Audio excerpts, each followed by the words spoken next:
इस वीडियो का सबसे पहला सवाल 201 नंबर कारखाना अधिनियम के अंतर्गत धारा 59 यानी सेक्शन 59 में किसके लिए उपबंध है? तो इसका सही उत्तर होगा ओवर टाइम के लिए अलग से मजदूरी। अगला सवाल 202 नंबर कारखाना अधिनियम 1948 के अंतर्गत बालक शब्द का अभिप्राय उस व्यक्ति से है जिसने, तो इसका सही उत्तर होगा अपना 15वां वर्ष पूरा नहीं किया। अगला सवाल 203 नंबर कारखाना अधिनियम 1948 के अंतर्गत मजदूरी सहित वार्षिक छुट्टी के उपबंध किस धारा में है? तो इसका सही उत्तर होगा धारा 78 से 84 तक। अगला सवाल 204 नंबर कारखाना अधिनियम 1948 की धारा 88 में उपबंधित है, तो इसका सही उत्तर होगा विशेष दुर्घटना की सूचना के लिए। अगला सवाल 205 नंबर श्रम विधियों की आवश्यकता क्यों महसूस हुई? तो इसका सही उत्तर होगा उपयुक्त सभी कारणों से, यानी औद्योगिकरण के प्रारंभ के कारण, दूसरा है मजदूरों की अस्थायी वर्क में वृद्धि के कारण, और तीसरा है श्रमिकों में अपने अधिकारों के प्रति जागरूकता के कारण। अगला सवाल 206 नंबर आधुनिक श्रम विधियों के महत्वपूर्ण क्षेत्र कौन से हैं? तो इसका सही उत्तर होगा उपयुक्त सभी, यानी मजदूरी का भुगतान भी है, कार्य के घंटे एवं स्वैतनिक छुट्टियां भी है, और औद्योगिक विवाद भी है, और स्त्रियों के लिए प्रसूति हित लाभ भी है। अगला सवाल 207 नंबर भारत में श्रमिक कल्याण के लिए एक स्वतंत्र औद्योगिक संबंध आयोग गठित करने की सिफारिश निम्नलिखित में से किसके द्वारा की गई? तो इसका सही उत्तर होगा रामानुजम समिति के। अगला सवाल 208 नंबर आधुनिक युग के प्रारंभिक काल तक श्रम विधियों के स्रोत कौन कौन से हैं? तो इसका सही उत्तर होगा उपयुक्त सभी, यानी शासकों का आदेश भी है, राजकीय आदेश भी है, और व्यक्तिगत नियोजकों के आदेश और प्रथागत संहिताएं भी है। अगला सवाल 209 नंबर निम्नलिखित कथनों में से कौन सा कथन सही है? तो इसका सही उत्तर होगा उपयुक्त सभी कथन सही है, यानी आधुनिक श्रम विधियां राजनैतिक स्वतंत्रता और समानता की विचारधारा से प्रेरित है, और दूसरा है आधुनिक श्रम विधियों के निर्माण में मजदूरों के अस्थायी वर्ग में वृद्धि महत्वपूर्ण है, और अब इसके बाद है आधुनिक श्रम विधियां श्रमिक वर्ग के मताधिकार की वकालत करती है। अगला सवाल 210 नंबर आधुनिक श्रम विधियों के निर्माण के लिए प्रमुख कारक क्या है? तो इसका सही उत्तर होगा उपयुक्त सभी कारक, यानी प्रजातांत्रिक राज्यों का उदय, और दूसरा है कल्याणकारी राज्यों की स्थापना हेतु राज्य का उद्देश्य, और तीसरा है सामाजिक सिद्धांतों का बढ़ता हुआ मार्ग। इसके बाद अगला सवाल है 211 नंबर आर के दास की पुस्तक प्रिंसिपल ऑफ लेबर लेजिस्लेशन में श्रम विधान के कौन से आधारभूत सिद्धांत प्रतिपादित किए गए थे जिसके आधार पर विभिन्न श्रम विधियां अभिनियमित की गई? तो इसका सही उत्तर होगा उपयुक्त सभी, यानी सामाजिक न्याय, समाज कल्याण, राजनीतिक अर्थनीति, और अंतर्राष्ट्रीय एकात्मकता। अगला सवाल 212 नंबर भारत में किन किन विषयों पर श्रमिक विधियां प्रचलित है? तो इसका सही उत्तर होगा उपयुक्त सभी प्रकार की, यानी श्रमिकों की कार्यदशा एवं सुरक्षा संबंधित विधियां, न्यूनतम मजदूरी, और तीसरा है बाल एवं स्त्री मजदूरी संबंधी सुरक्षा विधि। अगला सवाल है 213 नंबर निम्नलिखित कथनों में कौन सा कथन सही है? तो इसका सही उत्तर होगा वह सामाजिक न्याय का सिद्धांत समानता के मानकों के आधार पर विभिन्न समूहों के मध्य आर्थिक असमानता की समाप्ति चाहता है। अगला सवाल 214 नंबर औद्योगिक विवाद अधिनियम 1947 कब से परिवर्तन में आया? तो इसका सही उत्तर होगा 1 अप्रैल 1947। इसके बाद अगला सवाल है 215 नंबर औद्योगिक विवाद अधिनियम 1947 के क्या उद्देश्य है? तो इसका सही उत्तर होगा उपयुक्त सभी उद्देश्यों के लिए, यानी पहला मालिक एवं श्रमिक के बीच सद्भाव एवं अच्छे संबंधों की स्थापना, दूसरा है अवैध हड़ताल एवं अवैध तालाबंदियों पर प्रतिबंध लगाना, और तीसरा है उद्योगों में काम करने वाले कामगारों यानी वर्कमैन की दशा में सुधार लाना, और चौथा है काम से अलग रखने एवं छटनी के संबंध में कर्मकारों यानी वर्कमैन को अनुतोष प्रदान करना। अगला सवाल 216 नंबर औद्योगिक विवाद अधिनियम 1947 की क्या विशेषता है? तो इसका सही उत्तर होगा उपयुक्त सभी। पहला कोई औद्योगिक विवाद औद्योगिक न्यायाधिकरण को संदर्भित किया जा सकता है, और दूसरा है औद्योगिक न्यायाधिकरण द्वारा दिए गए पंचाट उभय पक्षकारों के मध्य बंधनकारी माने जाते। तीसरा है लोकहित अथवा आपात स्थिति में कतिपय प्रमुख उद्योगों को इन अधिनियमों के प्रयोजनों के अंतर्गत 6 महीनों से अधिक की अवधि के लिए लोकोपयोगी सेवा घोषित करना। अगला सवाल 217 नंबर औद्योगिक विवाद 1947 की किस धारा के अंतर्गत औद्योगिक विवाद की परिभाषा दी गई है? तो इसका सही उत्तर होगा धारा 2 के अनुसार। अगला सवाल 218 नंबर एक औद्योगिक विवाद व्यावसायिक विवाद के गठन के लिए आवश्यक तत्व क्या है? तो इसका सही उत्तर होगा उपयुक्त सभी। तो सबसे पहले दिया गया नियोजकगण एवं कर्मकारों के मध्य या कर्मकारगण एवं कर्मकारों के मध्य एवं नियोक्ता एवं कर्मचारीगण के मध्य एक विवाद की विधान होता। और दूसरा है नियोजन या गैर नियोजन से संबंधित विवाद। तीसरा है विवाद नियोजन की शर्तों या श्रम की दशाओं से संबंधित अवश्य होना चाहिए। अगला सवाल 219 नंबर, औद्योगिक विवाद के मुख्य कारण क्या है? तो इसका सही उत्तर होगा उपयुक्त सभी, यानी पहला है औद्योगिक कारक, दूसरा है श्रमिकों पर काम का अधिक बोझ बोझ एवं अनुबंधों का अनुपालन न होना, और तीसरा है श्रमिकों के विरुद्ध प्रबंध का रवैया। इसके बाद 220 नंबर, उद्योग की परिभाषा औद्योगिक विवाद अधिनियम 1947 की किस धारा में वर्णित है? तो इसका सही उत्तर होगा धारा 2 के जे। इसके बाद अगला सवाल है 221 नंबर, औद्योगिक विवाद अधिनियम 1947 के अंतर्गत उद्योग की परिभाषा क्या है? तो इसका सही उत्तर होगा उपयुक्त सभी, यानी पहला है नियोजन एवं उनके कर्मकार के सहयोग से आध्यात्मिक एवं धार्मिक आवश्यकताओं को छोड़कर अन्य आवश्यकताओं की पूर्ति हेतु उत्पादन, वितरण या आपूर्ति। दूसरा है इस कार्य हेतु पूंजी लगाई हो या नहीं, और तीसरा है यह लाभार्थ चलाया जा रहा हो अथवा नहीं। इसके बाद अगला सवाल है 222 नंबर, निम्नलिखित में से कौन उद्योग के अंतर्गत आता है? तो इसका सही उत्तर होगा म्यूनिसिपल कॉर्पोरेशन ऑफ दिल्ली। इसके बाद अगला सवाल है 223 नंबर, निम्नलिखित में से कौन एक उद्योग की श्रेणी में नहीं आता? तो इसका सही उत्तर होगा प्राइमरी स्कूल। इसके बाद अगला सवाल 224 नंबर, निम्नलिखित में से किन सेवाओं अथवा उद्यमों को औद्योगिक विवाद अधिनियम 1947 के अंतर्गत उद्योग में सम्मिलित नहीं किया जा सकता? तो इसका सही उत्तर होगा उपयुक्त सभी, यानी सबसे पहला डाक तार या टेलीफोन सेवा, दूसरा है रेल अथवा वायुमार्ग से यात्री परिवहन सेवा, और तीसरा है जनता को शक्ति, प्रकाश या जल की आपूर्ति करने वाला कोई उद्योग। अगला सवाल 225 नंबर, औद्योगिक विवाद नियम 1947 की किस धारा के अंतर्गत कार्य समिति के कर्तव्यों का उल्लेख किया गया? तो इसका सही उत्तर होगा धारा 3 का। अगला सवाल 226 नंबर, औद्योगिक विवाद अधिनियम की किस धारा में समझौता अधिकारी की नियुक्ति का प्रावधान किया गया? तो इसका सही उत्तर होगा धारा 4। उसके बाद अगला सवाल 227 नंबर, औद्योगिक विवाद अधिनियम 1947 की किस धारा में समझौता बोर्ड के गठन का प्रावधान किया गया? तो इसका सही उत्तर होगा धारा 5। अगला सवाल 228 नंबर, औद्योगिक विवाद अधिनियम 1947 की किस धारा के अंतर्गत जांच न्यायालय के गठन का प्रावधान किया गया? तो इसका सही उत्तर होगा धारा 7। इसके बाद अगला सवाल है 229 नंबर, औद्योगिक विवाद अधिनियम 1947 की किस धारा के अंतर्गत जांच न्यायालय की शक्तियों का वर्णन है? तो इसका सही उत्तर होगा धारा 11। अगला सवाल है 230 नंबर, औद्योगिक विवाद अधिनियम की धारा 7 में डैश उल्लेख किया गया? तो इसका सही उत्तर होगा श्रम न्यायालय का गठन। इसके बाद अगला सवाल 231 नंबर, औद्योगिक विवाद अधिनियम 1947 के अंतर्गत औद्योगिक विवाद के निपटाने के लिए किन प्राधिकारियों की नियुक्ति की व्यवस्था की गई? तो इसका सही उत्तर होगा ये सभी, यानी कार्य समिति, दूसरा है सुलह भी, और सुलह बोर्ड। अगला सवाल 232 नंबर, सरकार द्वारा गठित सुलह बोर्ड में नियोजकों एवं श्रमिकों के प्रतिनिधियों का क्या अनुपात है? तो इसका सही उत्तर होगा 50:50। अगला सवाल 233 नंबर, सुलह अधिकारी सुलह की कार्रवाई आरंभ करने के कितने दिनों के भीतर अपनी रिपोर्ट देने को बाध्य है? तो इसका सही उत्तर होगा 30 दिन। अगला सवाल 234 नंबर, सुलह कार्रवाइयों की सफलता के संबंध में सुलह अधिकारी की रिपोर्ट पर विचारोपरांत सम्यक सरकार निम्नलिखित में से किसको संदर्भ कर सकती है? तो इसका सही उत्तर होगा इनमें से कोई, यानी श्रम न्यायालय को भी नहीं कर सकती है, औद्योगिक न्यायाधिकरण को भी नहीं कर सकती और राष्ट्रीय अधिकरण को भी नहीं कर सकती। अगला सवाल 235 नंबर, सम्यक सरकार श्रम न्यायालय द्वारा पारित किए गए अधिनिर्णय का प्रकाशन इसकी प्राप्ति के कितने दिनों में करें? तो इसका सही उत्तर होगा 120 दिन। अगला सवाल 236 नंबर, निम्नलिखित में से कौन सा कथन सही है? तो इसका सही उत्तर होगा उपयुक्त सभी कथन सही है, यानी जांच पड़ताल औद्योगिक विवाद के संबंध तथ्यों की जांच करने का अभिकरण है, और दूसरा कार्य समिति औद्योगिक विवादों की रोकथाम का कार्य करती है, और तीसरा राष्ट्रीय अधिकरण अधिनिर्णय प्राधिकारी है। अगला सवाल 237 नंबर, किसी भी पक्षकार द्वारा अधिनिर्णय के उल्लंघन पर दंड स्वरूप कितने दिनों के कारावास का प्रावधान है? तो इसका सही उत्तर होगा 6 माह। अगला सवाल 238 नंबर, कामबंदी से आप क्या समझते? तो इसका सही उत्तर होगा उपयुक्त सभी कारण कामबंदी के, यानी एक नियोजका अपने कर्मकार को नियोजन देने में असफल रहता है, दूसरा कोयला शक्ति अथवा कच्चा माल का अभाव, और तीसरा स्कंद चयन अथवा संयंत्र का काम बंद कर दे।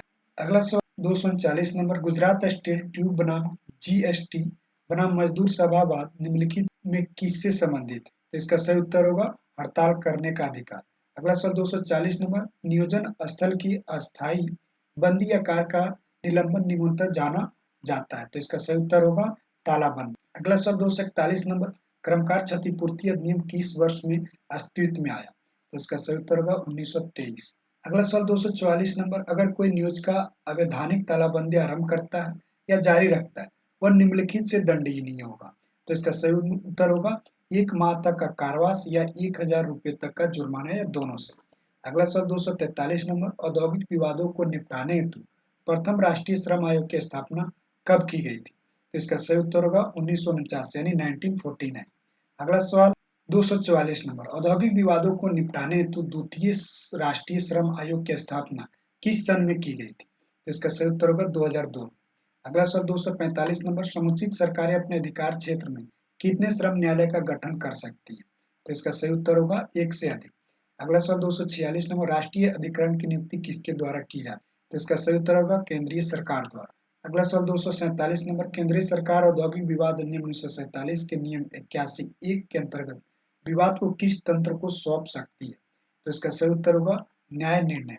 अगला सवाल 248 नंबर, औद्योगिक विवाद अधिनियम के अंतर्गत सरकार द्वारा अनुमति हेतु किए गए आवेदन को स्वीकृत किया जाएगा यदि समुचित सरकार निम्नलिखित में से कितने दिनों की अवधि की अनुमति प्रदान करने की स्वीकृति या अस्वीकृति संबंधित आदेश की सूचना प्रदान नहीं करती है?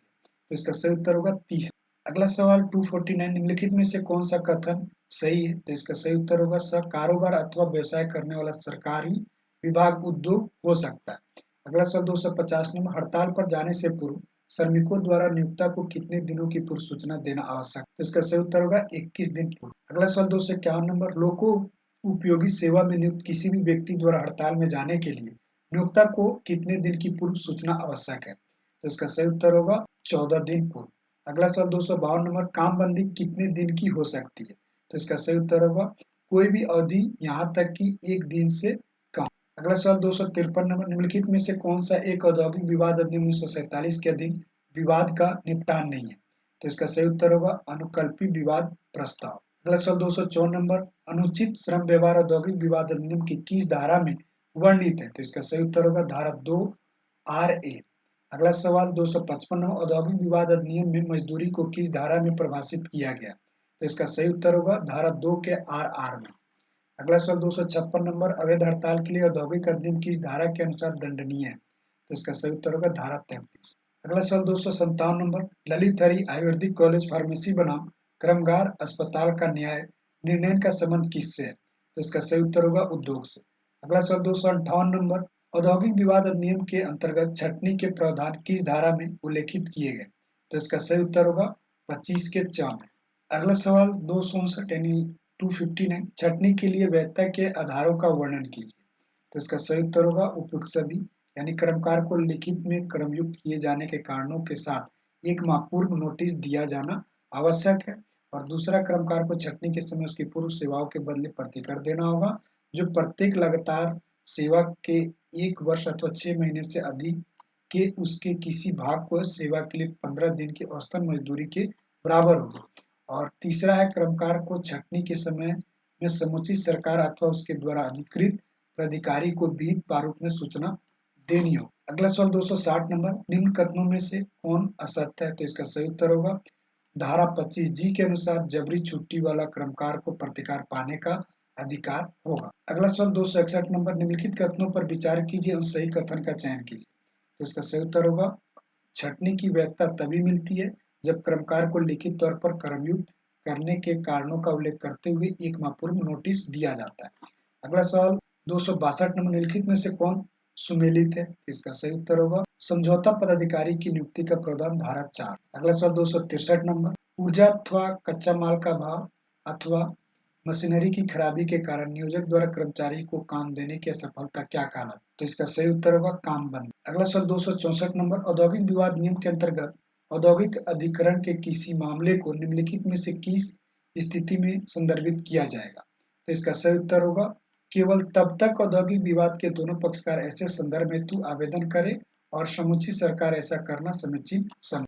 अगला सवाल 265 नंबर, औद्योगिक विवाद नियम 1947 में कर्मकार की क्या परिभाषा है? तो इसका सही उत्तर होगा उपयुक्त सभी, यानी ऐसा व्यक्ति जो कौशलपूर्ण अथवा कौशल रहित शारीरिक श्रम हेतु नियोजित है और दूसरा ऐसा व्यक्ति पर्यवेक्षित तकनीकी कार्य करने हेतु भाड़े या पुरस्कार करने हेतु नियोजित हो और तीसरा ऐसा व्यक्ति लिपिक के कार्य के लिए स्पष्ट अथवा अस्पष्ट व्यक्तियों के अंतर्गत नियोजित। अगला सवाल 266 नंबर, औद्योगिक विवाद अधिनियम 1947 किस प्रकार की श्रम विधि का प्रतिनिधित्व करता है? तो इसका सही उत्तर होगा नियामक श्रम विधि। अगला सवाल 267 में, भारत में पहला कारखाना अधिनियम किस वर्ष में लागू हुआ? तो इसका सही उत्तर होगा 1881। अगला सवाल 268 नंबर, निम्नलिखित में से कौन से प्रावधान कारखाना अधिनियम 1881 के विषय में सत्य है? तो इसका सही उत्तर होगा उपयुक्त सभी सत्य है, यानी यह उन परिसरों पर लागू होता है जहाँ 100 या उससे अधिक कर्मकार होते हैं। दूसरा है भारत में लागू होने वाला पहला कारखाना अधिनियम था। और तीसरा 7 साल बच्चों को नियोजक से प्रतिबंध किया। अगला सवाल 269, न्यूनतम मजदूरी अधिनियम कब पारित हुआ था? तो इसका सही उत्तर होगा सन 1948 में। अगला सवाल 270 नंबर, प्रसूति हित लाभ अधिनियम कब पारित किया गया था? तो इसका सही उत्तर होगा सन 1961। अगला सवाल 271 नंबर, निम्नलिखित में से कौन सा अधिनियम सामाजिक सुरक्षा विधियों के तहत नहीं आता? तो इसका सही उत्तर होगा न्यूनतम मजदूरी अधिनियम 1948। अगला सवाल 272 नंबर, न्यूनतम मजदूरी अधिनियम के अंतर्गत किस क्षेत्र के मजदूर की न्यूनतम मजदूरी निर्धारित की गई? तो इसका सही उत्तर होगा कृषि क्षेत्र एवं असंगठित क्षेत्र। अगला सवाल 273 नंबर, निम्नलिखित में से कौन सा न्यायिक निर्णय औद्योगिक विवाद से संबंधित है? तो इसका सही उत्तर होगा उपयुक्त दोनों मामले, यानी पहला न्यूज़पेपर लिमिटेड बनाम औद्योगिक न्यायाधिकरण उत्तर प्रदेश 1957 और दूसरा बिनी लिमिटेड बनाम उसके कर्मगार 1957। अगला सवाल 274 नंबर, औद्योगिक विवाद नियम के अंतर्गत नियोक्ता एवं मान्यता प्राप्त व्यवसाय संघ के मध्यस्थता कार्रवाई के दौरान हुआ समझौता निम्न पर बाध्यकारी होगा? तो इसका सही उत्तर होगा ब प्रतिष्ठान के समस्त कर्मगार। अगला सवाल 275 नंबर, व्यवसाय संघ अधिनियम कब अस्तित्व में आया? तो इसका सही उत्तर होगा 1 जनवरी 1927। अगला सवाल 276 नंबर, व्यवसाय संघ का सदस्य बनने के लिए एक व्यक्ति को आयु पूर्ण करनी चाहिए? तो इसका सही उत्तर होगा 15 वर्ष। अगला सवाल 277 नंबर, व्यवसाय संघ अधिनियम 1926 की धारा 9A के अनुसार व्यवसाय संघ के लिए न्यूनतम सदस्यों की आवश्यकता है? तो इसका सही उत्तर है कर्मकारों का 10% या 100 जो भी कम हो, किंतु कम से कम 7। अगला सवाल 278 नंबर, निम्नलिखित में से कौन सा कथन सही है? तो इसका सही उत्तर होगा मजदूर संघ के उन कतिपय अधिकारों को जो संरक्षित कर्मकार के रूप में नामित किए जाएं किसी औद्योगिक विवाद के संबंध में किसी कार्रवाई के लंबित रहने के दौरान, सेवा शर्तों में परिवर्तन और सेवा समाप्ति के मामले में रक्षोपाय दिए गए। अगला सवाल 279, निम्नलिखित में से कौन सा कथन सही है? तो इसका सही उत्तर होगा नागरिक एवं राजनीतिक हित के संदर्भ के लिए पंजीकृत व्यवसाय संघ अलग से कोष का गठन कर सकते। अगला सवाल 280 नंबर, पंजीकृत मजदूर संघ के सदस्य निम्नलिखित में से किससे आपराधिक मामलों में उन्मुक्ति का दावा कर सकते? तो इसका सही उत्तर होगा किसी श्रमिक विभाग को आगे बढ़ाने में कार्यरत किसी पंजीकृत मजदूर संघ के 2 या अधिक सदस्यों का संगठन। अगला सवाल 281 नंबर, रजिस्ट्रार किसी श्रम संघ के पंजीकरण को वापस अथवा रद्द नहीं कर सकते यदि रजिस्ट्रार द्वारा नोटिस देने के बाद भी श्रम संघ ने जानबूझकर अधिनियमों का उल्लंघन किया। अगला सवाल 282 नंबर, अपंजीकृत मजदूर संघ होने का नुकसान है? तो इसका सही उत्तर होगा उपयुक्त सभी हानियां, यानी वह चल या अचल दोनों प्रकार की संपत्ति का अधिग्रहण और धारण नहीं कर सकता।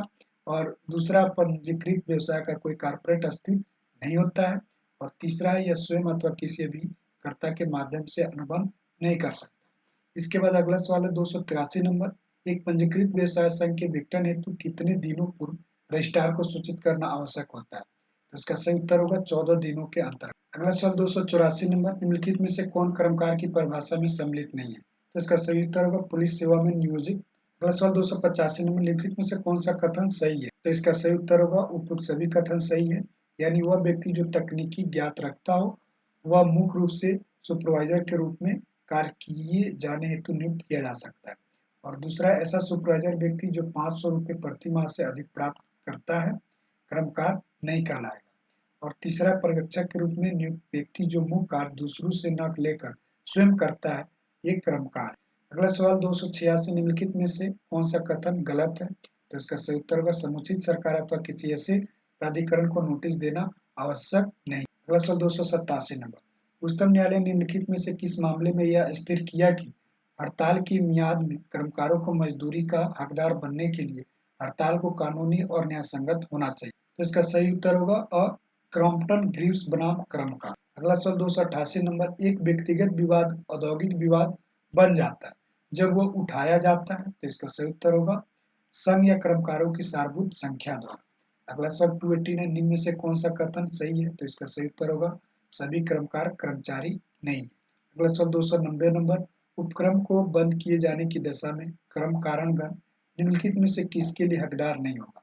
इसका सही उत्तर है अनुकंपा के आधार पर नियोजन। अगला सवाल 291 नंबर, निम्नलिखित में से किस मामले में यह निर्धारित किया गया कि चिकित्सकीय प्रतिनिधि कर्मकार नहीं? तो इसका सही उत्तर होगा जे एवं जे दियाज बनाम केरल राज्य। अगला सवाल 292 नंबर, पहले आओ अंत में जाओ तथा अंत में आओ पहले जाओ नियम किससे संबंध है? तो इसका सही उत्तर होगा अगला सवाल 293 में, किसी व्यक्ति को किस आवश्यक अर्हता और योग्यता न होने के कारण लेबर कोर्ट या पीठासीन अधिकारी नियुक्त किया जा सकता है?